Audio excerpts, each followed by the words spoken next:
Goeiedag. As 'n mens in Gauteng na groot katte wil gaan kyk, is die laaste plek waaraan jy gaan dink die middel van Midrand. Maar ons is hier so by Lorry Park dieretuin. En dit was oorspronklik 'n voëlpark, maar dis nou 'n volwaardige dieretuin. Vandag gaan ons vir julle katte wys, inheems asook uitheems, en ek dink dit gaan vir julle nogal interessant wees, want ek het dit interessant gevind. So kom saam, kyk wat kry ons vandag.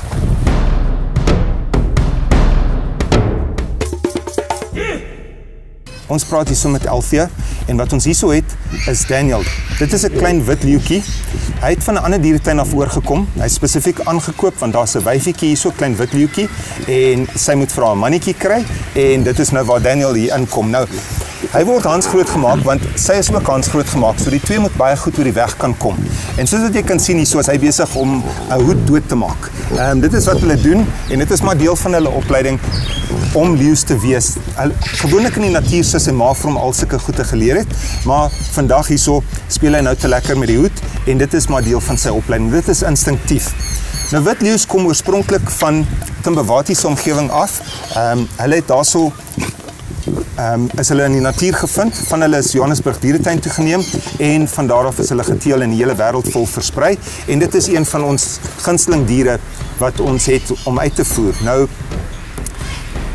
hierdie leeuetjies kan of spierwit wees of effens wit. Hulle het verskillende variasies van hierdie selle geen, en soos jy kan sien hier, so hy het bruin agter sy ore, en die onderkant van sy pootjies is nog pink. So hy gaan nogal 'n mooi diertjie wees as hy groter is. Nou, hulle is maar baie speelvol op hierdie stadium. Hulle gaan baie groter word. Hy weeg nou omtrent 10 kilos. Hy gaan about 250 weeg as hy groot is, en op daai grootte kan hulle mensvreters word. So, terwyl hy hierdie groot is dit lekker om met hom te kan speel. Ons moet spesifiek ons hande was, sodat ons nie siektes oordra aan hom toe nie. En as hy siektes aan ons oordra, is maar net, dis een van die dinge wat gebeur. So, Elfie, hierdie ouetjie, hoe lank gaan julle hom nog so met die hand groot maak? Well, at the moment he still gets a bottle a day, or 2 bottles a day, and then we feed him twice on chicken. And we probably would be able to still work with him up until a year of age. Wow, that's late. Well, Heidi, his female, is about almost 9 months old, and we still take her out on a lead around the zoo. So definitely we would be able to work with him up until a year. Also just depends on his personality. Each cat's individual and has their own personality, and how long you can work with them, and when you actually then say, okay, hands off. Okay, maar hulle begin keel so, jy sê om en by 'n jaar na 2 jaar begin hulle eers geslagsryp raak. Yeah, I think, you could actually say between 2 and 3 with that. So julle het nog heel wat tyd om met hom te kan speel en te kere gaan. Ja, no, definitely. Okay. Nou, in die natuur, hoeveel van hierdie wit diere is nog oor, en is dit die moeite werd om so skaars geen nog steeds te teel? With that, in the wild, there's, they have sightings. There's a bit of sightings. There's also a huge debate going on that there's a certain group trying to make them into a separate species compared to your tawny lines, but it's just it's a recessive gene. So their success rate in the wild is also not very good. Being so white, any prey item would see them from a distance. It's kind of like the same thing with the king cheetah. Okay, maar solank ons hierdie goed in gevangenskap het, is hulle gene perfek bewaar, want ek hoor nou in Amerika mag hulle nie meer die wit tiers teel nie, want dit is nie meer 'n natuurlike geen nie, maar hierdie is 'n natuurlike geen wat natuurlik voorkom.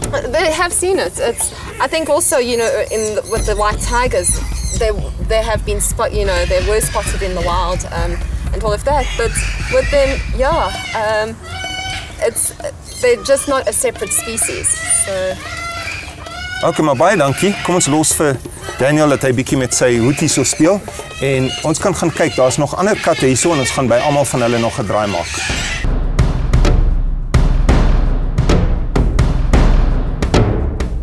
Hierso is ons nou by Danny.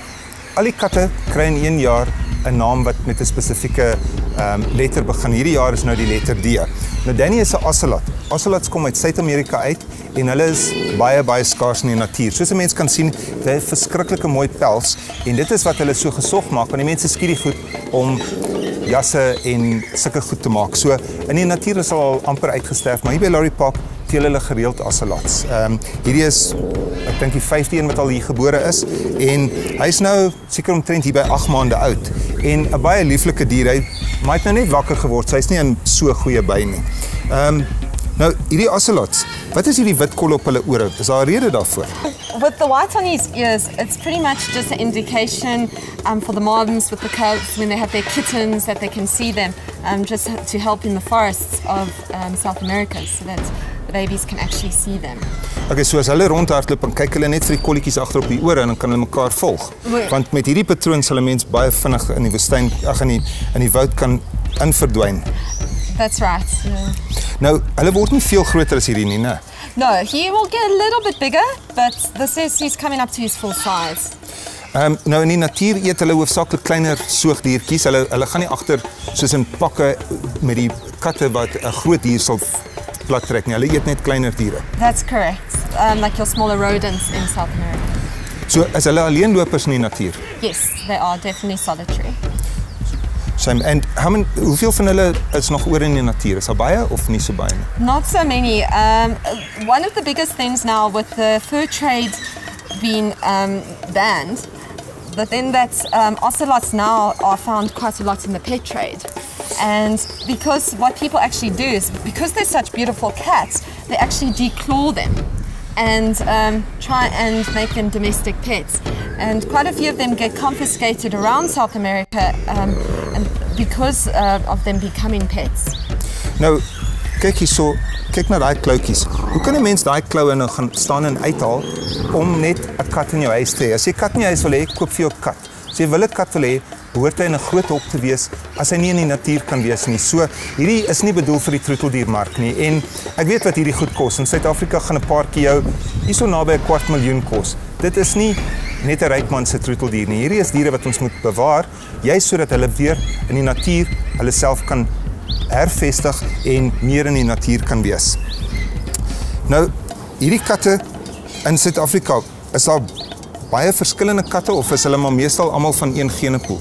No, we do have different genetics. What happens is the ones that we have all come from programs. We're involved in a captive breeding program with the ocelots so that we do not have inbreeding and trying to prevent the inbreeding and to stop a bottleneck from actually happening with our captive population. So daar is 'n spesifieke program om uit te werk watter mannetjies moet by watter wyfies gesit word vir die jaar. Yeah, there is a program with that. We also very particular about the cats that do come here. Obviously, they all can't be related. There's not many ocelots in South Africa, so if they have been bred and gone to other institutions, they've pretty much come from our stock. Okay. So, daar het jy dit. Nou weet julle hoe lyk 'n ocelot en julle kan sien hoe mooi dit is. En ek wil nooit hierdie op iemand se rug sien in die vorm van 'n jas of 'n baadjie nie. Ek sou hulle baie graag liewers in so opset of nog beter in die natuur gesien het. I just want to say, the growling that you hear, that's natural for ocelots. They actually don't purr like small cats. So him growling isn't necessarily saying he's crossing that. That's actually him also saying he's enjoying the affection. If he didn't, he would have actually jumped off by now. As so 'n kat jou in die hande kry, kan hy jou seker lelik verskeer ook. Ja. Want ek kyk na hierdie tandjies hier, so mense kan sien, daai tandjies en daai kloutjies, hy sou vir mense redelik seer kon maak, maar hierdie enetjie is maar net spelerig vandag. Hy het nou wakker geword en nou begin hy eers speel. Na die breek gaan ons kyk na 'n paar van ons inheemse katte, van die kleintjies tot van die grootes. So, moenie weggaan nie.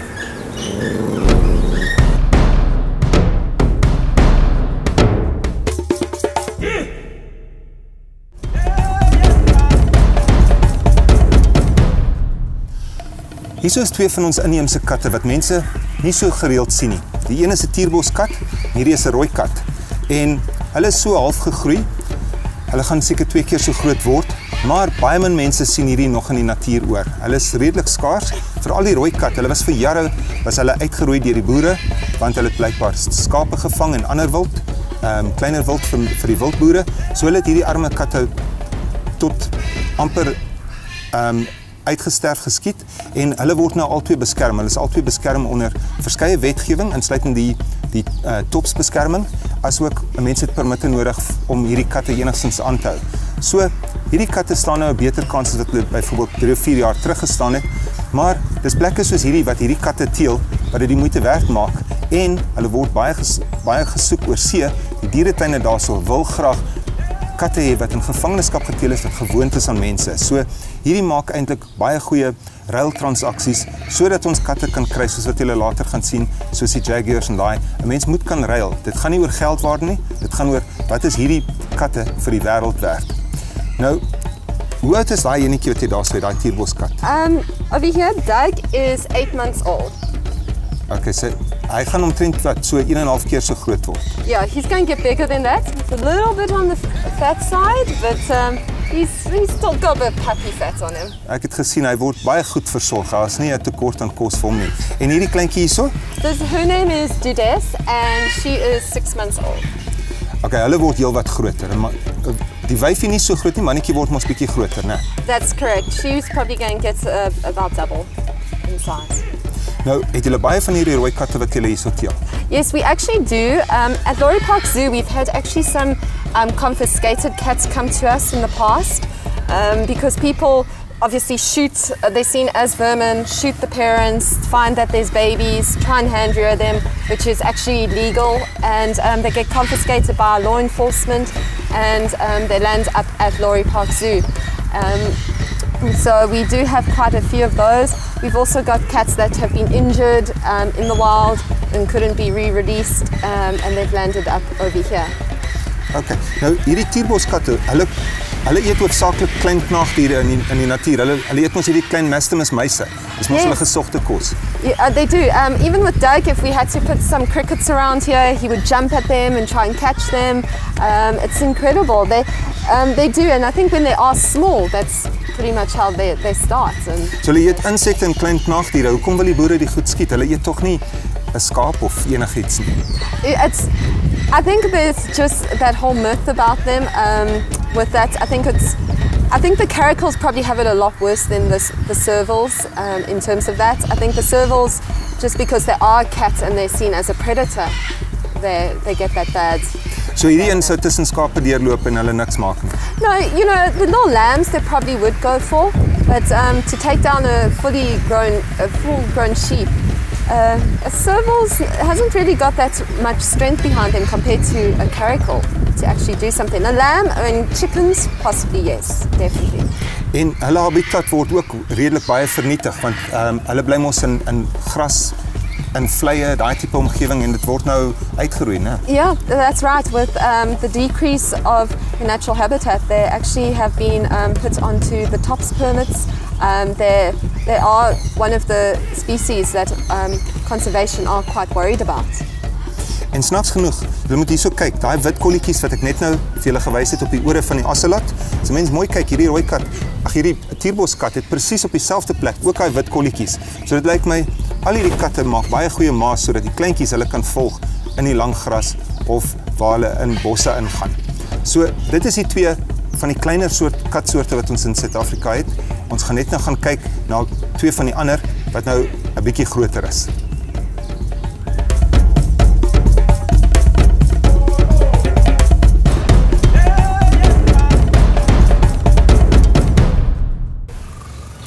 Hier sit ons nou by een van die groter katte in Suid-Afrika. Hierdie is 'n cheetah.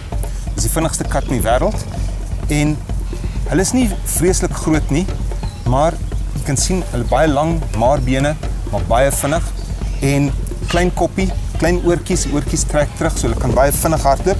En as 'n mens mooi luister, sal jy hoor hierdie een is besig om te spin, net soos 'n kat wat jy by die huis het. Hulle die naels wat hulle het is nie so erg soos 'n kat se nie. Dis baie soos hond se. En hulle is so tussen 'n hond en 'n kat. Hierdie enetjie het nou nie 'n spesiale naam. Sy is net op hierdie stadium op leen hier so by die dieretuin. Hulle pas haar net op. En so vir vandag noem ons haar maar net cheetah. Nou, hoe oud is hierdie cheetah? Cheetah is 8 months old. Okay, en sy gaan bietjie groter as hierdie word. That's correct. She weighs about 20 kgs and she can probably go up to between 35 and 40. she is quite a big girl. Okay. Nou is die mannetjies groter as die wyfies. That's correct, yes. They definitely are. Nou die mannetjies, hulle sal baie keer nog saamloop, 2 boeties, maar die wyfies is altyd alleen. They are, unless they have their cubs with them, which they could actually spend up to about a year and a half with their moms, if she's happy to have them around. Okay. Nou die mannetjies wat nou op die wyfie afkom, as sy kleintjies het, maak hulle die kleintjies dood soos die leeu's of doen hulle dit nie? Well, no. Well, the females actually, when they do have babies, they often would push males away, or any ones that they do have. So, if she does have babies, she probably would push them out. The males of the group. Okay, so hulle is daarom nou nie soos leeu's waar 'n nuwe leeu al die babietjies doodmaak nie. Lyk my hulle is baie liefdevolle diere. En as 'n mens na hulle gesigte kyk, dit lyk asof hulle hierso huil. En hulle huil seker oor 'n habitat wat versteur word en die feit dat hulle nog steeds gejag word in Suid-Afrika, in Namibië en al die plekke waar hulle oorspronklik voorgekom het. Omrede hulle sal wel nog goed soos skape, bokke, sulke goed sal hulle vreet. En dis vir hulle maar net 'n stadige kos. So mense kan hulle eintlik nie kwaadlik neem nie. Maar in Suid-Afrika het ons 'n baie goeie teelprogram en ons het nou redelik cheetahs. In Suid-Afrika is hulle nie so ernstig bedreig nie, maar in ander plekke in Afrika het hulle al uitgesterf. Die wat oorspronklik in Noord-Afrika voorgekom het, is so te sê uitgesterf. So hierdie is maar een van die talle cheetahs wat ons het, wat ons moet bewaar en sorg dat daar vir ons kleinkinders ook nog steeds cheetahs is. Nou, hoeveel welpies kry so 'n kat gewoonlik? Is dit 1 of 2 of maak hulle meer as dit groot? They can have a few more. Again, they can probably go up to even 4, 4 or 6 in captivity. It's been known for them to have that. Maar gewoonlik sien ons maar net 'n ma met 1 of moontlik 2 babatjies. Is dit omdat dit moeilik is om die babas groot te maak? It is very difficult. And one of the things is they have that little mane, the babies, which resembles a honey badger. So that any predator that sees them thinks that it's a honey badger, because they are very weak and vulnerable. And also mom has to go out and hunt, so she leaves her babies behind. And unlike a pride of lions or wild dogs that, you know, there would be someone watching the babies or so on, she's go out and hunt and leave them. So they are very, very vulnerable. And the survival rate with them is quite slim, especially in areas where there are quite a few other predators. So dit is noodsaaklik dat ons hierdie goed in gevangenskap teel om hulle ooit 'n kans te gee om in die natuur te kan oorleef. Yeah, it's very sad. They also still today are hunted. They're on game farms. Again, they also a lot of farmers would see them as vermin. So cheetahs actually were going quite were endangered.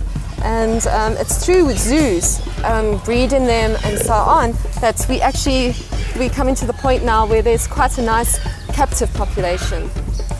Okay, maar ons cheetahs is almal van dieselfde genepool. Ons het nie van Noord-Afrika of van ander plekke se cheetahs wat beskikbaar is om in te sit in die genepool nie. No, our cheetahs are all that. They did. There is the whole thing about them being bottlenecked. Which is what's pretty much happened to our cheetah population. It definitely has. But also with inbreeding, you can do outbreeding. So within that, you know, within a certain amount of generations, you are able to do outbreeding, but they all still have the same genetics. Nou, kyk nou mooi na hierdie gesig, want sê vir my, sou julle ooit hierdie ding as 'n ondier kon beskou? Ek kan dit nie oor my hart kry nie, ek weet nie hoe voel julle daaroor nie.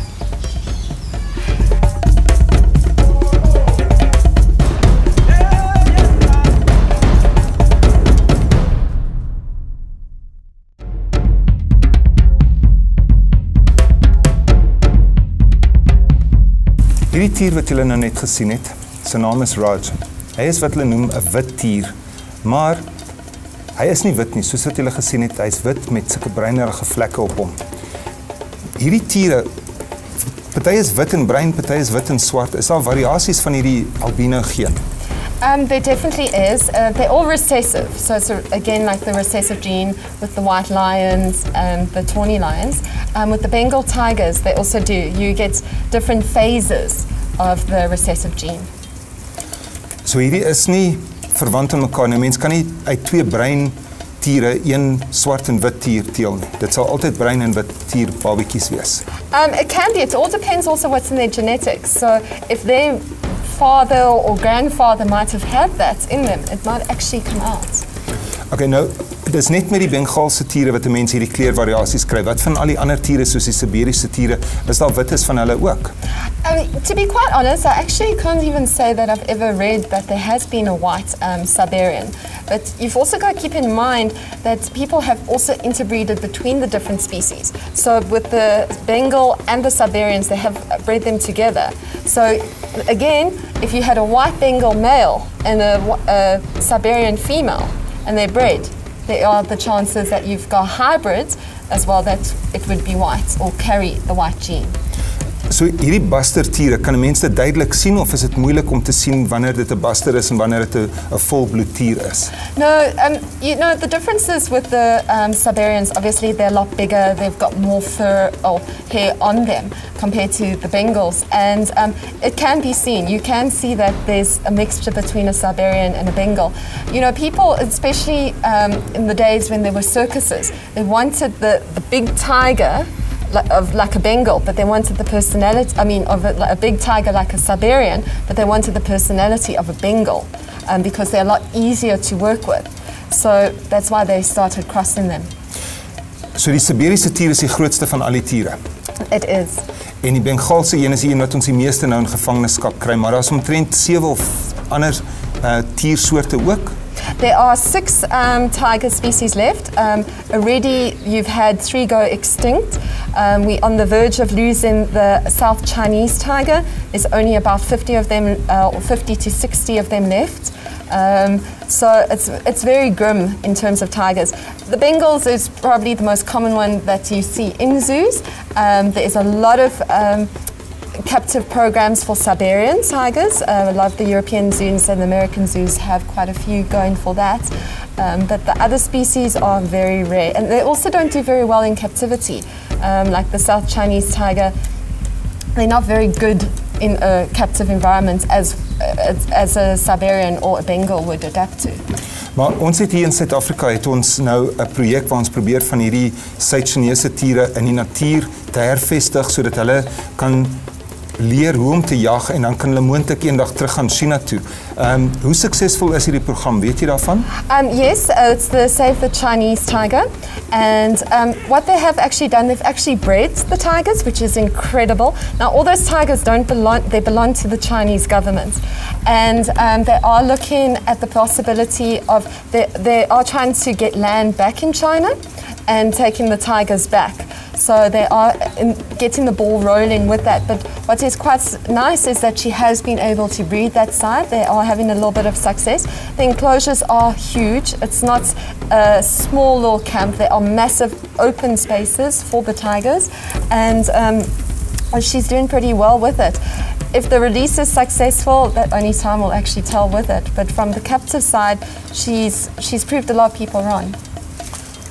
Baie bly om dit te hoor. Ten minste het Suid-Afrika 'n klein bydrae gelewer tot die bewaring van een van die baie skaars tiersoorte. Nou, in Suid-Afrika het ons genoeg Bengaalse tiere, genoeg Siberiese tiere, en as ons hierdie Suid-Chinese tiere kan leer hoe om in die natuur te oorleef, kan ons hulle ten minste terugsit. So, Suid-Afrika is eintlik een van die op die voorfront van die hervestiging van tiere.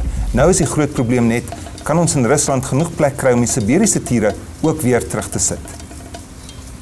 Dit was ons besoek vandag hier so by Lorry Park. Ek glo nie julle het gedink daar gaan soveel mooi katte so in die hartjie van Gauteng wees nie. So tot volgende week, onthou, bly weg van die skerp kant.